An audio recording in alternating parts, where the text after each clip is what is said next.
And John, before we get to that, I wanted to bring our viewers up to date on a story that is breaking right now that I just learned about within the last 15 or 20 minutes. As you know, there are many dignitaries gathered at the scene, including Republican nominee Donald Trump and the Democratic nominee Hillary Clinton, who was at Ground Zero, was there for the ceremony, and unexpectedly left early because of what appeared to be a medical episode.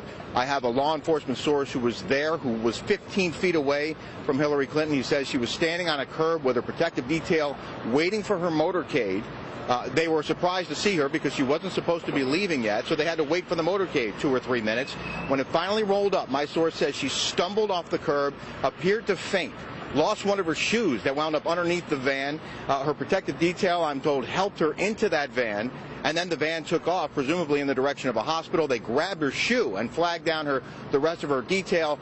Her shoe was given to that detail who was following the other two vehicles, and they left Ground Zero early just moments ago because of some apparent medical episode that Hillary Clinton was suffering. It's not terribly hot today, John. It was warm.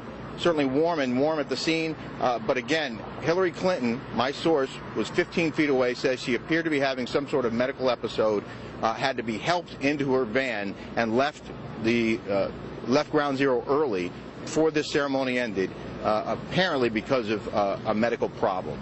Of course, this day, John, as you well know, is one of the worst days for anyone who was here 15 years ago, who lived through it or lost someone in those towers.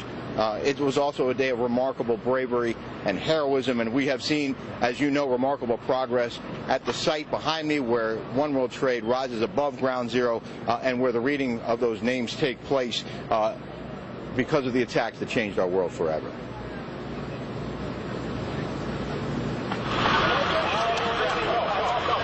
When two hijacked planes hit the Twin Towers on September 11, 2001, thousands of people fled the burning and collapsing buildings in lower Manhattan. Wait for the other guy. And thousands of first responders raced into the smoke and flames.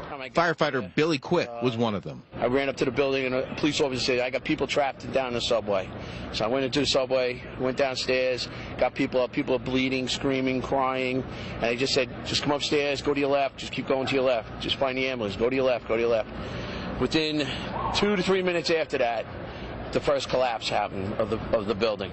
Quick spent the next 60-plus days breathing toxic dust while working the pile in the massive rescue and recovery operation at Ground Zero until he blew out his knee, then developed serious lung problems. Quick died 5 years ago at age 55 from 9/11-related illness. One of 127 members of the department whose names have been added to the memorial at FDNY headquarters. We were there 24 hours a day, 7 days a week, and we're paying the price. Daniel Nigro was promoted to chief of department on 9/11 when he escaped the collapse, but his boss did not. He says lessons have been learned, but the mission hasn't changed. We are determined to do everything we can to protect life and property in this city. And of course, the FDNY and the NYPD continue with that mission every single day. One other note about the Clinton episode, John, it happened in an area that was off limits to the press.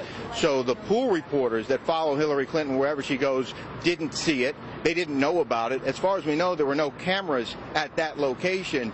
And as far as we know, the Clinton campaign still has not confirmed that there was any problem with Hillary Clinton. We still haven't gotten confirmation of why she left early, but we have confirmed through a second source that she did in fact leave early. And apparently, according to my source, who was 15 feet away from the former senator, John, she was clearly having some kind of medical episode, stumbled and nearly fell as her knees buckled, and she came off that curb and then was helped by her protective detail into her van and left Ground Zero within the last 30 minutes. Yeah, we certainly wish